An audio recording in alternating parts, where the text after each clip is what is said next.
What's up, my YouTube family? Welcome back to the Gaming Brigade, and in today's video, my friends, I'm going to be showing you one of my favorite one-tap headshot builds in the game based around the Diamondback and a marksman rifle. A lot of you have reached out to the channel asking for a rifle/marksman rifle build, so that's exactly what I want to show you today. Now, if you happen to be new here, feel free to hit that subscribe or join button. If you enjoyed this, you could hit that like button as well. And remember, we are currently having a giveaway for an Xbox Series X. To enter, all you need to do is subscribe here or follow on Twitter, and the winner will be announced on July 4th of this year. We're going to jump right into the build today, and then after the build breakdown, I will show you some gameplay footage. However, I want to remind new and returning players that this is just a template. This is one of so many different ways you can put a build like this together. The most important thing is to take your time and make a build your own.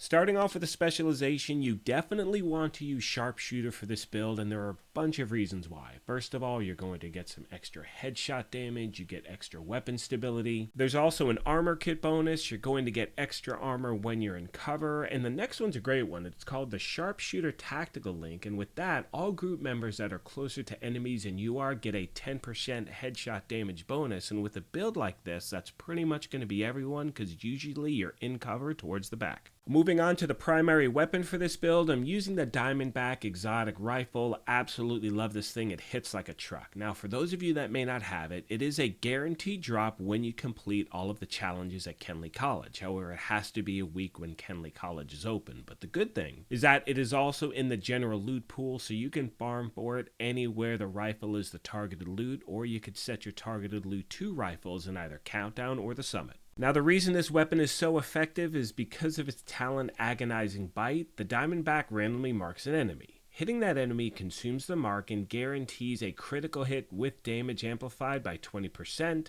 After hitting a mark, all shots fired are guaranteed crit hits for 5 seconds. A new random enemy is marked afterwards and whenever you reload. My secondary weapon for this build is Ekham's Long Stick, which is an absolute beast of a marksman rifle. It's got 111% headshot damage bonus, 10% damage to targets out of cover. However, any marksman rifle here can work. I also recommend the White Death, so try out both and see which one works best for you. This weapon also has the talent Perfect Ranger, which amplifies weapon damage by 2% for every 4 meters you're away from an enemy. Now moving on to the gear itself, you can see we're running 3 Providence, 1 Walker and Harris, 1 Petrov, and 1 Overlord. Starting off with the mask, it's the first piece of Providence we have equipped, which gives us that 15% headshot damage bonus, and we're using all 3 pieces of the brand set, so we also get a 10% crit hit chance bonus and a 15% crit hit damage bonus as well. Now, as far as the attributes go, that's all going to be dependent on the type of roll of gear that you have. You may want to stack crit hit chance and crit hit damage. You may want to do headshot damage as well, so try out a few different things. Now moving on to the body armor, I'm using the named Walker and Harris Chainkiller, which has the talent Perfect Headhunter. After killing an enemy with a headshot, your next weapon hit within 30 seconds deals an additional 150% of that killing blow's damage. Damage is capped at 800% of your weapon's damage. This is raised to 1250 if your headshot damage is greater than 150%. Now, if you don't have this body armor as yet, you can use any piece of Walker and Harris with the talent Chainkiller on there. Even though it's not the perfect version, it still can easily get the job done.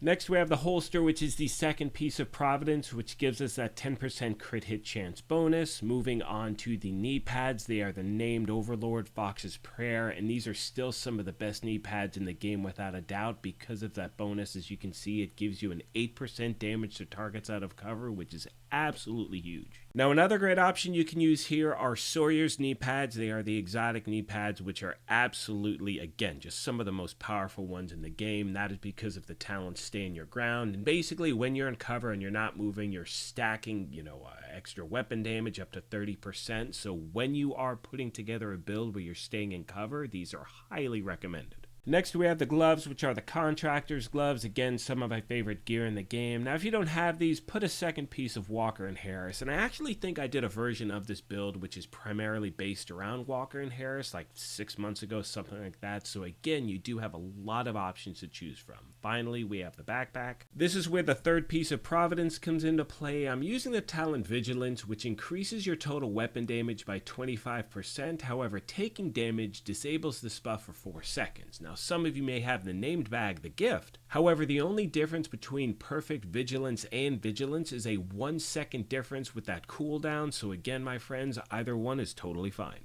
Now, as far as my skills are concerned, because I'm usually staying in cover with this build, I'm using the decoy as well as the assault drone because they are both a distraction to NPCs, and obviously the assault drone puts out damage as well. Now, as we get back to some gameplay footage, once again I want to remind you that this build is all about hitting those headshots because of that talent perfect Chainkiller. I mean, the thing is absolutely insane, and if you go back to the actual beginning of this video when I was at the shooting range, you could see that once the talent was procced on the chest, I was one-tapping elite enemies on heroic with the Diamondback, and it didn't matter if they were the marked enemy or not. I wasn't even using the talent agonizing bite at that point, and once I switched to the marksman rifle, again, you could see once perfect headhunter was activated, I was one-tapping named enemies on heroic. So once again, my friends, a build like this does take time to get used to, but it is definitely worth it. And as I start to wrap this video up, one of the main reasons I really enjoy this build is the fact that it doesn't make you choose between your primary or secondary weapon. It's very effective with both. You know, a lot of the times if you have a marksman rifle as your primary, you may want to go with aces and eights, but even with using this gear, it still really puts out a ton of damage. Most of you know by now that one of my favorite aspects about putting these build videos together is the family that we have here at the channel. So as always, if you have any tips or tricks you want to pass along to new and returning players, please let me know in the comments section down below, as the main goal is to help out as many people as we can. With that being said, I want to take a moment as always and thank you all for your incredible support of this channel, and remind you, if you happen to be new here, feel free to hit that subscribe or join button. If you enjoyed this, you could hit that like button as well, but most importantly,